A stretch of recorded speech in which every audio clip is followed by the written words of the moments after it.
आप सबों को जय मसीह की। मैं pastor John Murmu, Hebron fellowship Dumka से आप सभी का आज के इस सुंदर अवसर में, जो हम परमेश्वर के जीवित वचन के द्वारा हम एक दूसरे को उत्साहित करने के लिए यहाँ पर इकट्ठे हुए हैं। प्रभु हम सबकी सहायता करे, हम सब आज के वचन के द्वारा आशीषित किए जाएं। आइए हम प्रार्थना के साथ आज के विचार पर हम आगे बढ़ेंगे। हमारे अनुग्रहकारी दयालु प्रभु, आज के इस सुंदर अवसर के लिए, आपके जीवित वचन के साथ संगति करने के लिए जो आपने मौका हमें दिया है, हम उसके लिए धन्यवाद देना चाहते हैं। प्रभु, हम आपके संतान हैं और आपकी इच्छा को अधिक से अधिक जानना चाहते हैं, उसके अनुसार जीवन में आगे बढ़ना चाहते हैं। हमारी मदद करें, अपने वचन से हमें तृप्त करें, अपनी स्वर्गीय शांति से हमें भरपूर करें। इस संसार में जब तक हम हैं, आपके लिए जी सकें, आपकी महिमा का कारण बन सकें, हमारी सहायता करें। आदर महिमा सब कुछ आपको देते हुए धन्यवाद के साथ इस प्रार्थना को अपने उद्धारकर्ता प्रभु यीशु के पवित्र नाम में हम अर्पण करते हैं। दया से सुनिए और ग्रहण कीजिए। आमीन। एक बार फिर से आप सभी का बहुत बहुत स्वागत है। आप सबको एक बार फिर से जय मसीह की। मुझे विश्वास है कि आप सब प्रभु में नित्य बढ़ रहे हैं, प्रभु के लिए जीवन को व्यतीत कर रहे हैं। ये हम सब के लिए बड़े ही सौभाग्य की बात है कि हम विभिन्न तरीकों से परमेश्वर के वचन में आगे बढ़ें। आज मैं आप सबके साथ एक बहुत ही खास विषय को बांटना चाहता हूँ, और ये विषय है धार्मिकता के बारे में। सच्ची धार्मिकता क्या है?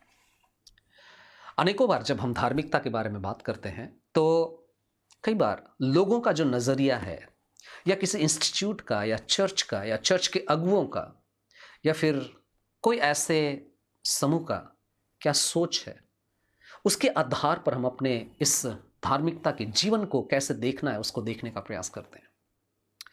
परमेश्वर का वचन हमें कुछ सिखलाता है, और आपके बीच में मैं आज मत्ती रचित सुसमाचार उसके 5 अध्याय से आपके बीच में जो विचार है उसको मैं रखना चाहता हूं।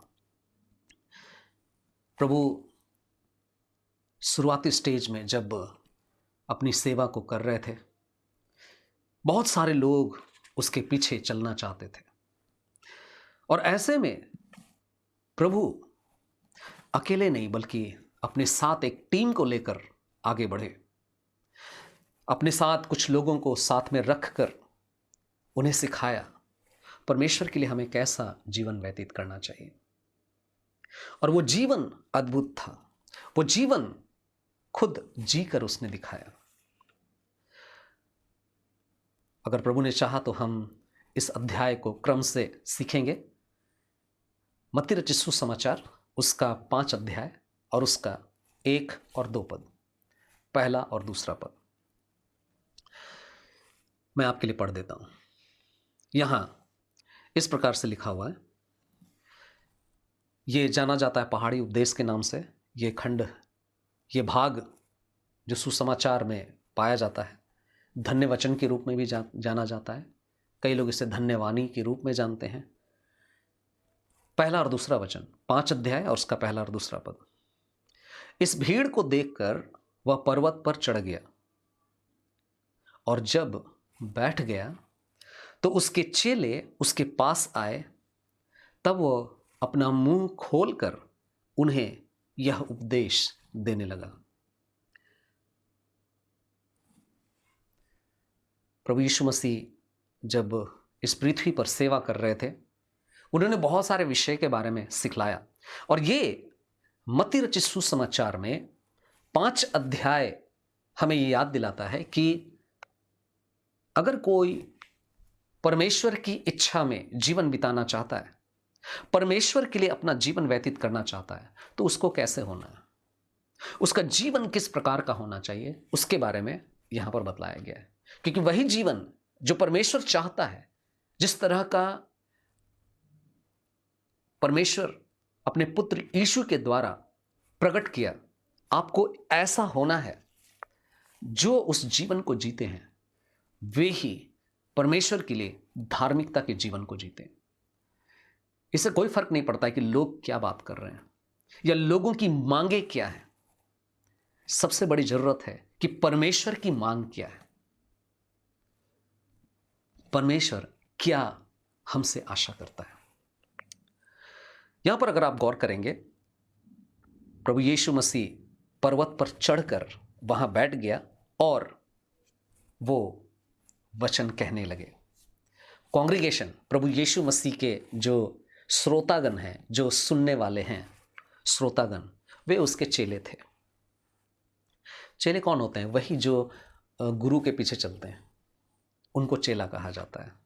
सो यीशु के पीछे जो लोग चल रहे थे, उसके चेले जो थे, वो लगातार चलना चाहते थे, वे हमेशा उसके साथ बने रहते थे। जो लोग प्रभु यीशु मसीह के पीछे चलने का दावा करते हैं, प्रभु उनसे बात कर रहा है। भीड़ में देखें तो काफ़ी लोग हैं जो प्रभु के पीछे चलना चाहते हैं। काफ़ी लोग प्रभु के पीछे चलने का प्रयास कर रहे थे। भीड़ में कई तरह के लोग हैं। अन्य लोग भी हैं जो सुनते हैं और उसकी उपस्थिति में रहने का प्रयास करते हैं। कई लोगों की उपस्थिति यहां पर पाई जाती है। लेकिन यह जो संदेश था, जो प्रभु यीशु मसीह ने पहाड़ पर से धन्य वचन कहा, या उसके आगे भी और भी कई मुद्दे हैं जिस पर प्रभु यीशु मसीह बोलते हैं, प्रचार करते हैं, समझाते हैं, जिससे कि वे ये सीख सकें कि सच्ची धार्मिकता क्या है। प्रभु यीशु मसीह बात करना चाहते हैं। प्रभु यीशु मसीह बताना चाहते हैं कि यदि तुम्हें मुझ पर विश्वास है, लोग जिनकी आस्था, जिनकी सोच प्रभु के समान होनी चाहिए, मसीही विश्वास में रह करके जो जीना चाहते हैं, हर एक मसीह का यह विश्वास होना चाहिए, यह उम्मीद होनी चाहिए कि हम प्रभु के साथ हमेशा रहेंगे। यदि हम प्रभु यीशु मसीह के साथ हमेशा रहना चाहते हैं, युगानुयुग तक उसके साथ रहना चाहते हैं, तो फिर हमारे जीवन में इस तरह की अभिलाषा का होना अति आवश्यक है। इस संसार में जिस तरह की अभिलाषा हमारे अंदर है, उससे यह तय होगा कि हम परमेश्वर के राज्य के लिए खोजी हैं, परमेश्वर के राज्य में युगानुयुग तक रहेंगे, या फिर हम चूक जाएंगे उस राज्य में प्रवेश करने के लिए। यहां पर आप देख सकते हैं, चेले जो उसके पास गए, चेले जो उसके साथ रहना चाहते हैं, उनको प्रभु विशेष रीति से इस बात को बतलाते हैं। दूसरे पद में आप देख सकते हैं, तब वो अपना मुंह खोलकर उन्हें यह उपदेश देने लगा। प्रभु ने मुंह खोलकर यह उपदेश दिया। जरूर स्वाभाविक सी बात है, जब हम बोलते हैं तो मुंह खोले हुए ही हम बोल सकते हैं, लेकिन यहां पर मुंह खोलने का मतलब है कि ऊंची आवाज में उन्होंने इस बात को कहा। प्रभु यीशु मसीह कोई ऐसी बात नहीं बतला रहे थे जो कि गुपचुप होकर के या शांत होकर के या फिर फुसुर फुसुर करके फुसफुसाहट के साथ इस बात को करें। यीशु ने मुंह खोलकर बोला। जिस सच्चाई को वो बताना चाह रहे थे, वो सच्चाई को स्पष्ट रीति से वो बोलना चाहते हैं। जिस सच्चाई को वो बताना चाह रहे हैं, वो सच्चाई ईमानदारी के साथ वो बोलना चाह रहे हैं, और इसलिए ऊंची आवाज से बोला। याद रखिए, सच को, किसी भी सच को बोलने के लिए, किसी भी सच्चाई को अपने जीवन में जीने के लिए प्रभु यीशु मसीह कभी भी पीछे नहीं हटा। आगे आकर ऊंची आवाज में उन बातों को सबके सामने में प्रकट किया। यह कोई ऐसी बात नहीं थी कि चुपचाप उन मुद्दों को बता करके चला जाए। उसने ऊंची आवाज में मुंह खोलकर उस बात को बतलाया। वो नहीं बड़बड़ाया, उसने स्पष्ट बोला। उसकी बातें, उसके कहने का तात्पर्य, उसके कहने का मतलब पूरा स्पष्ट था। उसने धीरे धीरे नहीं बोला, उसने पूरे अधिकार के साथ, उसने पूरे सामर्थ्य के साथ, जो परमेश्वर ने, जो उसके पिता स्वर्ग के परमेश्वर ने उसे प्रकट किया, उस बात को हम सबके बीच में रखा, उस जमाने में उन लोगों के बीच में रखा। और 3 पद से लेकर के 12 पद में उसने इस बात को प्रकट किया। उसने बतलाया परमेश्वर का पुत्र अपने लोगों के लिए किस प्रकार का जीवन देखना चाहता है, उनका जीवन कैसा होना चाहिए, इस बात को उसने मुंह खोलकर बताया। परमेश्वर के लोगों का चरित्र कैसा होना चाहिए, उस बात को प्रकट किया।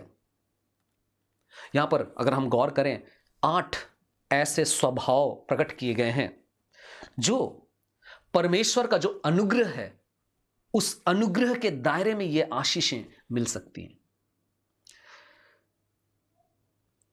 अगर हम उन चरित्रों को अपनाते हैं, उन चरित्रों को ग्रहण करते हैं, तो हम परमेश्वर के लोग कहलाएंगे, हम वास्तव में धर्मी जन कहलाएंगे और हमारे पास सच्ची धार्मिकता का वास्तविक अनुभव, वो गुण पाया जाएगा।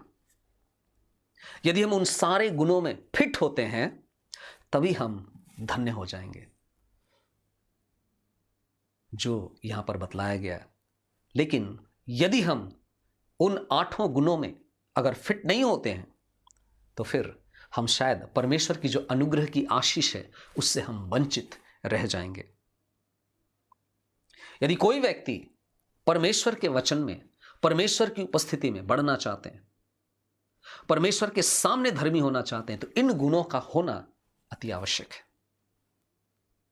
और हम चाहेंगे कि हम सबके जीवन में ये सारे गुण पाए जाएं।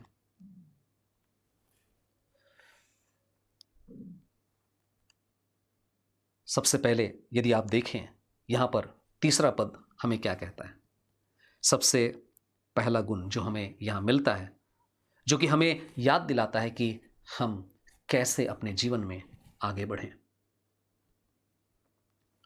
जैसा कि मैंने कहा, प्रभु यीशु मसीह जिनको कह रहा था वो चेले थे, और उन चेलों को जो प्रभु के पीछे लगातार बने रहना चाहते हैं, चलना चाहते हैं, उनको इन गुणों से परिपूर्ण होना बहुत जरूरी है। आपको और मुझे भी, यदि हम प्रभु के लिए जीना चाहते हैं, हमारे जीवन में भी इन गुणों का होना अति आवश्यक है। प्रभु सहायता करे कि हम इन गुणों से भरपूर हों। सच्ची धार्मिकता क्या है? सच्ची धार्मिकता वो है जो परमेश्वर के द्वारा प्रूफ किया गया, परमेश्वर के द्वारा प्रमाणित किया गया गुण हो। और प्रभु हमसे यही आशा करता है कि हम उन गुणों से भरपूर किए जाएं, उन गुणों से तृप्त किए जाएं। 3 पद में कहता है, धन्य है वे जो मन के दीन है, क्योंकि स्वर्ग का राज्य उन्हीं का है। धन्य है वे जो मन के दीन है। यहां यह पद हमें यह नहीं कहता है, जैसे इंग्लिश में हम लोग पढ़ते हैं तो वहां लिखा है कि blessed are the poor in spirit. Poor जब हम बोलते हैं तो ऐसा लगता है गरीब। कभी कभी उसका मतलब लोग कुछ हिंदी में भी उस तरीके से समझते हैं। प्रभु यहां पर यह नहीं कह रहे थे कि जो लोग गरीब हैं वे लोग धन्य हैं, या जो स्वभाव में गरीब हैं वे लोग धन्य हैं। दीनता का रिलेशन, दीनता का मेल धन से नहीं है।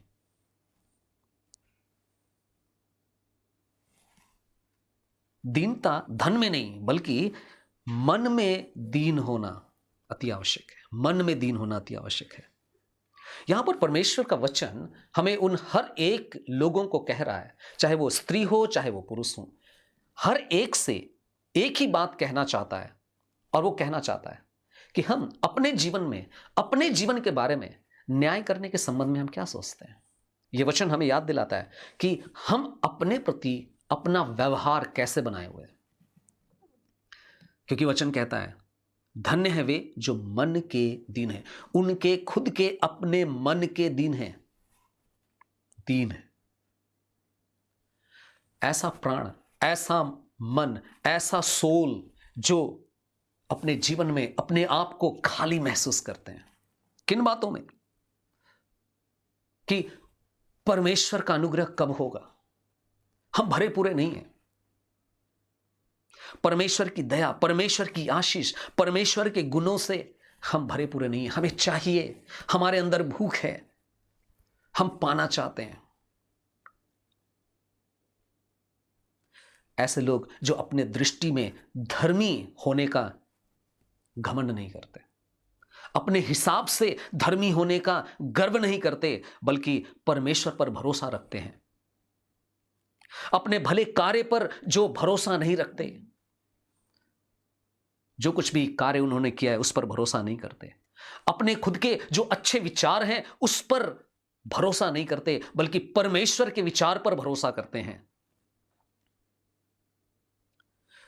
इस दुनिया के तौर तरीकों से नहीं, बल्कि परमेश्वर के सामने अपने आप को खाली करते हैं, परमेश्वर के सामने में नम्र होते हैं।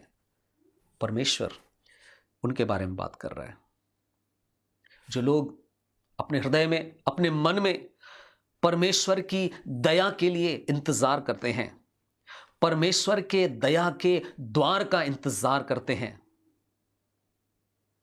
ये इंतजार करते कि जब परमेश्वर उठाएगा तब मैं ऊंचा उठाया जाऊं, ना कि अपनी कोशिशों से, ना कि अपने बलबूते, ना कि अपने ज्ञान से, ना कि अपने बाइबल के ज्ञान से, बल्कि परमेश्वर जब उठाएगा तब मैं परमेश्वर को धन्य कहूंगा। मेरे प्रियो, बाइबल में बहुत सारे ऐसे उदाहरण हैं। किसी को भी जब परमेश्वर तब ऊंचा उठाता है जब उसके जीवन में देखता है कि ये अपने जीवन के प्रति, अपनी आदतों के प्रति, अपने आप में ये अपने आप को छोटा समझ रहे हैं।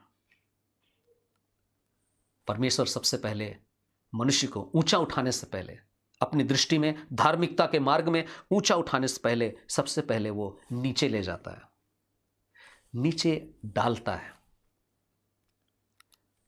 परमेश्वर की दया, प्रभु यीशु मसीह की दया तब मिलती है जब मन में दीन होते हैं।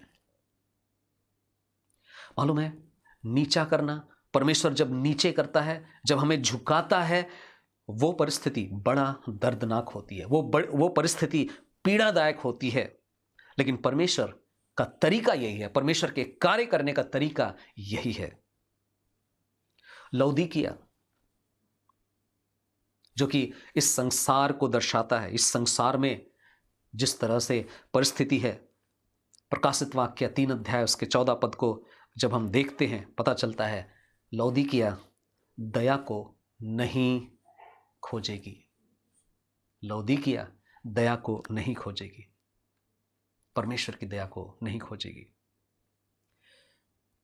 परमेश्वर चाहता है कि मेरी दया को तुम अनुभव करो। उत्पत्ति 32 अध्याय के 27 पद में जब आप देखेंगे, याकूब को इसके पहले कि इस्राएल बनाए, ऊंचा उठाए, उसको नीचे लाया गया। परमेश्वर ने उसको नीचे लाया। पुराने नियम में यशायाह को एक भविष्यवक्ता बनाने के पहले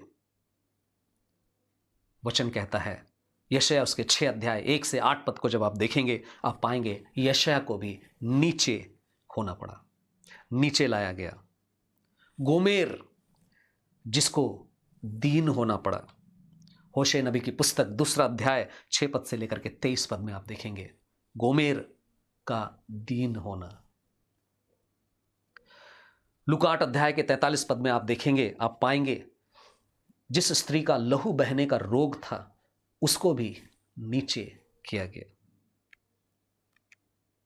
और वो फिर ऊंचा की गई। उनेसिमुस, फिलेमोन की पुस्तक में आप पाएंगे उनेसिमुस नाम का एक कैरेक्टर है, एक व्यक्ति है, वो भी किस तरह से नीचे लाया गया, फिर वो ऊंचा उठाया गया। उड़ाव पुत्र, बहुत ही फेमस घटना। उड़ाव पुत्र कैसे जब वो संपत्ति लेकर चला गया, उसके जीवन में वो स्थिति आई, उसका सब कुछ खत्म हो गया, नीचे लाया गया, और तब जब वो वापसी करता है ऊंचा उठाया गया, उसे सम्मान मिला, उसके पांव में जूती पहनाए गए, उसको अंगूठी दिया गया, उसको वो अधिकार मिला। लेकिन कब? जब वो पश्चाताप किया, जब वो पछताया, जब उसने अनुभव किया कि मैं वास्तव में बहुत दूर हूं, खोया हुआ हूं। मेरे प्रियो, परमेश्वर जानता है कैसे गर्व को लाना है। परमेश्वर जानता है धार्मिकता में कैसे गर्व को लाना है, और उसके लिए सबसे पहले वो नीचे लाता है।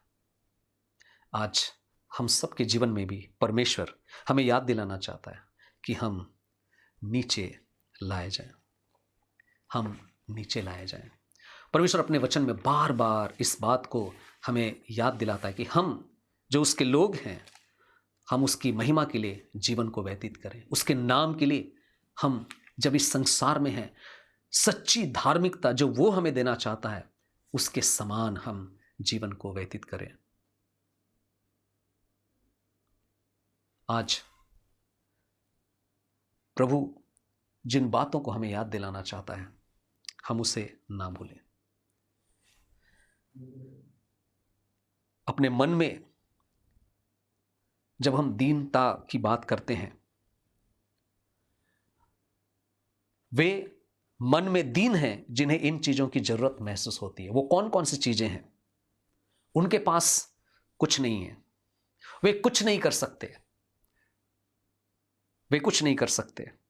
उन्हें धार्मिकता की जरूरत है, उन्हें प्रायश्चित की जरूरत है, उन्हें क्षमा की जरूरत है, उन्हें अनुग्रह की जरूरत है। और तब वचन कहता है, स्वर्ग का राज्य उन्हीं का है, स्वर्ग का राज्य उन्हीं का है। भजन संहिता उसका 51 अध्याय और उसके 17 पद को जब आप देखेंगे तो वहां पर आप पाएंगे, वचन कहता है, टूटा मन परमेश्वर के योग्य बलिदान है। यशायाह उसका 66 अध्याय उसके 2 पद में लिखता है, मैं ऐसे व्यक्ति पर दृष्टि करूंगा जो दीन और टूटे मन का हो और जो मेरे वचन के कारण थरथराता हो। क्या आप और हम मन में दीन हैं? यदि हां, तो आप धन्य हैं। मालूम है, मन में दीन वही हो सकता है जिसको परमेश्वर दीन करता है। आज परमेश्वर हम सबसे यही चाहता है, सच्ची धार्मिकता का जो पहला गुण है, मन में दीन होना। क्या परमेश्वर अपने वचन से आपसे बात किया है? क्या परमेश्वर आज हम सबसे बात कर रहा है कि हम मन में दीन हो? किस लिए? अपने पाप के लिए, अपनी जरूरत के लिए, कि मुझे परमेश्वर की धार्मिकता चाहिए, मुझे परमेश्वर की ओर से क्षमा चाहिए। परमेश्वर देगा। प्रभु आप सबको आशीष दे। इसके अगला भाग को हम अगली बार सुनेंगे। प्रभु सहायता करें। आइए हम प्रार्थना करें। प्रभु, हम आपके वचन के लिए, आज की इस सुंदर बेला के लिए आपका धन्यवाद करते हैं। सच्ची धार्मिकता हम प्राप्त करें, आपके द्वारा प्राप्त करें। हमारी सहायता करें, अपने वचन से हमें भरपूर करें। अपने नाम और महिमा के लिए हमें सच्ची धार्मिकता का अनुभव दें। हमने जो सच्ची धार्मिकता को प्राप्त किया है, लगातार उसमें बने रह सके। प्रभु, मनुष्य की दृष्टि से नहीं, किसी इंस्टीट्यूट की दृष्टि से नहीं, लेकिन आपकी दृष्टि से हम सच्ची धार्मिकता को प्राप्त कर सकें। हमें मन में दीन करें, हमें हमारी जो आवश्यकता है उसे आप दिलाएं, उसकी खोजबीन कर सकें। प्रभु, आपका धन्यवाद करते हैं। सारी आदर, सारी महिमा आपको देते हैं। इस वचन की रक्षा हमारे जीवन में किया जाए, उसके लिए प्रार्थना करते हैं। हम जीवन में और अधिक आगे बढ़ सकें, स्वर्ग के राज्य के अधिकारी बन सकें। हमारी सहायता करें। धन्यवाद के साथ इस प्रार्थना को यीशु के नाम में अर्पण करते हैं। दया से सुनिए और ग्रहण कीजिए। आमीन। एक बार फिर से आप सबको जय मसीह की। प्रभु आप सबको आशीष दे।